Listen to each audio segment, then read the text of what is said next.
নমস্কার। দিন প্রতিদিন অতঃপর আমি ব্লগে সবাইকে স্বাগতম। দীর্ঘদিন পর চলে আসলাম। কারণ পরিবেশ পরিস্থিতিটা মন মানসিকতার উপর এমনভাবে প্রভাব ফেলেছিল যে কোনো কিছু ভালো লাগছে না। কিন্তু আমার ভালো না লাগা দিয়ে তো কিছু হবে না। কারণ ঘরে সন্তান আছে ছোট। তাকে তো কিছু ভালো খাবার দিতে হবে। সন্ধ্যার নাস্তার জন্য নিয়ে নিলাম নুডলস।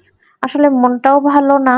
শর্টকাটে যেভাবে আসলে করা যায়। পপুলার নুডলস একটু সম্পূর্ণই স্টিকি নুডলসটা গরম জলে সেদ্ধ করে নিয়ে তারপর জল ঝরাতে দিয়ে দিলাম। কারণ একটু শর্টকাটভাবে নাস্তা করারই প্রচেষ্টায়। একটা বাটিতে কাঁচামরিচ কুচি, রসুন কুচি, পেঁয়াজ কুচি আর নুডলসের সাথে যে মশলাটা থাকে সেটাও দিয়ে দিলাম। সাথে একটু মশলা অ্যাড করেছি। এই একটু আদা কুচি, জিরের গুঁড়ো, একটু লবণ, এগুলো সবকিছু দিয়ে সস দিয়ে দিলাম। এমন একটা অবস্থা যে সসের বোতল কিনবো, আশেপাশের দোকানপাটও লুট হয়ে গেছে। এজন্য মিনি সস দিয়েই আসলে কাজটা চালানো হচ্ছে। তারপর একটা চামচ দিয়ে এগুলো সবকিছু সুন্দর করে মিক্সড করে নিয়েছি।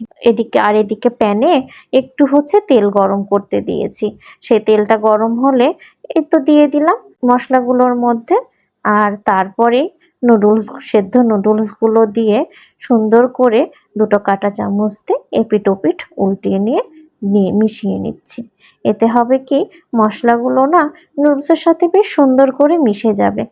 আসলে শর্টকাট উপায়ে এইভাবে নুডলস রান্নাটা না খুব ভালো লাগে। আর আমার ছেলেটাও বেশ পছন্দ করলো। ওদেরকে তো খেতে দিতে হবে। আমাদের মন খারাপ থাকলে তো ওদের অযত্ন হবে, ওদেরও শরীরটা খারাপ হয়ে যাবে। এজন্য আসলে না, আমরা মা, আমাদের সবকিছু চিন্তা করতে হয়। আমাদের সন্তানের ভালো মন্দ, তাদের শরীর খারাপ, আসলে যেকোনো পরিস্থিতি সামলে নেওয়ার নামই হচ্ছে নারী। আমরা যদি যেকোনো পরিস্থিতি না সামলে নিই, তাহলে তো সংসারটা আসলে চলবে না। কারণ আমরা তো সাংসারিক একজন গৃহিণী নারী।